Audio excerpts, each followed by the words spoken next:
menurut saya, rancangan undang-undang haluan ideologi Pancasila atau yang disingkat RUU HIP wajib ditolak oleh segenap rakyat dan bangsa Indonesia.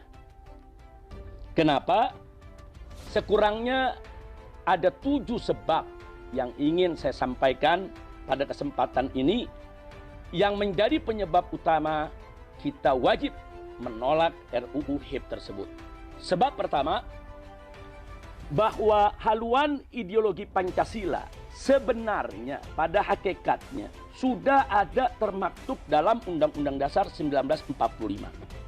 Sehingga tidak boleh diturunkan harkat, martabat, dan derajatnya menjadi hanya sekelas undang-undang. Nah, jadi saya melihat bahwa RUU HIP ini telah menurunkan derajat, menurunkan harkat martabat, menurunkan kelas daripada haluan ideologi Pancasila dari semula merupakan landasan konstitusional yang tinggi dalam Undang-Undang Dasar 1945, kemudian diturunkan hanya sekelas undang-undang. Nah, ini sebab pertama. Sebab kedua, bahwa definisi haluan ideologi Pancasila dalam RUU HIP tidak lagi meletakkan agama sebagai sesuatu yang pokok dan mendasar, tapi diganti dengan mental spiritual. Bahkan dalam RUU HIP pasal 7 ayat 2 ada upaya memeras Pancasila menjadi trisila atau 3 sila, yaitu sosio-nasionalisme dan sosio-demokrasi serta ketuhanan yang berkebudayaan. Catat, dalam RUU HIP disebutkan ketuhanan yang berkebudayaan. Jadi bukan lagi ketuhanan yang Maha Esa, tapi ketuhanan yang berkebudayaan. Menurut saya, ini merupakan pelecehan terhadap agama dan nilai-nilai luhur ketuhanan yang Maha Esa yang selama ini dijunjung tinggi oleh rakyat dan bangsa Indonesia. Lalu selanjutnya dalam RUU HIP, masih pasal 7, ayat ketiganya, trisila diperas lagi menjadi ekasila atau satu sila saja, yaitu gotong royong. Sehingga ketuhanan yang Maha Esa dibuang sama sekali dan tidak lagi menjadi acuan dalam kehidupan berbangsa dan bernegara.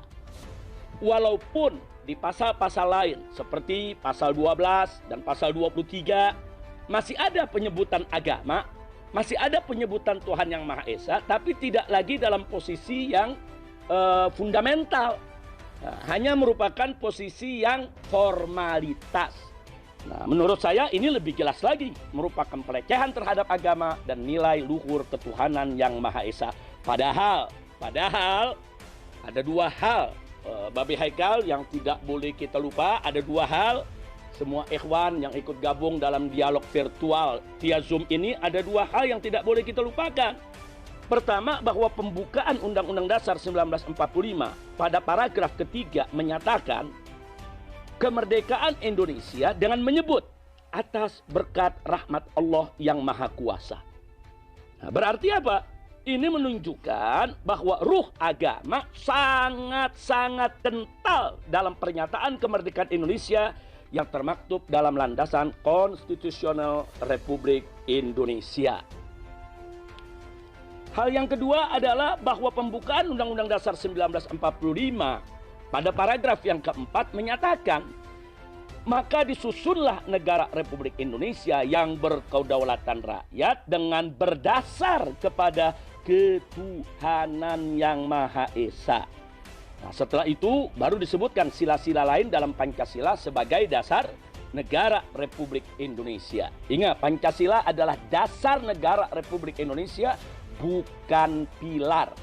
Nah, jadi kalau disebut dasar itu betul-betul fundamental, betul-betul merupakan fondasi, pokok, dasar, bukan hanya sekedar pilar.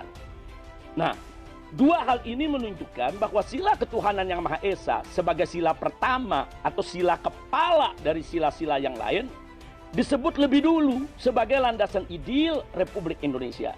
Dan ini sekaligus menunjukkan bahwa ruh agama yang sangat melekat dengan jati diri bangsa Indonesia. Nah, dengan demikian jelas bahwa RUU HIP dengan demikian jelas bahwa RUU HIP tidak lagi yaitu menjadikan agama maupun ketuhanan yang Maha Esa dalam posisi yang fundamental, dan ini merupakan pelecehan dan ini merupakan salah satu sebab di mana kita harus menolak RUU HIP.